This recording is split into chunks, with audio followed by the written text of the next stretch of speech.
नमो आर्यभूमी जिथे वाढले मी, नमो पुण्यभूमी जियेच्याच कामी, पडो देह माझा सदा ती नमी मी, सदा ती नमी मी. सर्वांना माझा नमस्कार. माझे नाव रुचा राजेंद्र गवळी. माझ्या शाळेचे नाव PMC जिल्हा परिषद प्राथमिक शाळा बेंडा फॅक्टरी आहे.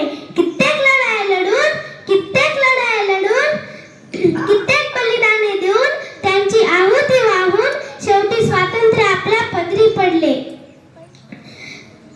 स्वातंत्र्य या शब्दाचा अर्थ तीच व्यक्ती सांगू शकते की जिने कधी पारतंत्र्य पाहिले असेल, गुलामगिरीत राहिले असेल. स्वातंत्र्याचे मूल्य एवढे मोठे आहे की शब्दात सांगता येणार नाही. आपण खूप नशीबवान आहोत, कारण आपण स्वतंत्र भारतात जन्म घेतला.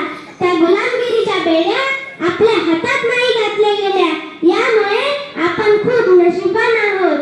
मित्रांनो, भारत, इंडिया, हिंदुस्तान हे शब्द कानी पडताच रक्त सळसळायला लागतं.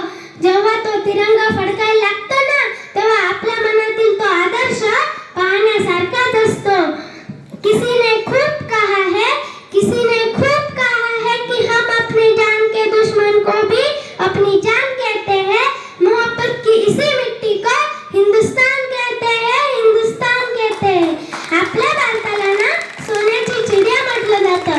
का बरं? कारण आपल्या भारतासारखा शेतीप्रधान देश त्या काळी तरी नव्हता. म्हणूनच इंग्रजांना आपल्या भारतातून पावलं बाहेर टाकायला खूप त्रास झाला असावा. आपला भारत देश 1857 ला सुरू झालेला स्वातंत्र्य संग्राम शेवटी 15 ऑगस्ट 1947 रोजी शांत झाला. 26 जानेवारी 1950 रोजी आपला भारत देश प्रजासत्ताक झाला. आपला भारत देश स्वतंत्र जरी झाला असला तरी तो या भारत भूमीवर राज्य करणाऱ्या इंग्रजांपासून, धर्मभेदापासून नाही. ते कार्य तर अजूनही चालू आहे. डॉक्टर बाबासाहेब आंबेडकर, महात्मा फुले, लाल बहादूर शास्त्री, पंडित नेहरू यांसारखे नेत्यांनी खूप प्रयत्न केले स्वराज्याचे सुराज्य निर्माण करण्यासाठी. पण खंत याची वाटते की ते कार्य अजूनही पूर्णत्वात गेले नाही. आता भ्रष्टाचाराशी मैत्री करून इमानदारी विसरून गेलोय आपण. या भारताच्या सूर्याला गुन्हेगारीचं ग्रहण लागलंय. भारत स्वतंत्र झालाय ना, मग सत्ता आपल्या हातात आहे. मग असं का होतं? 52 सेकंद राष्ट्रगीत म्हणून कुणी राष्ट्रभक्त होत नाही.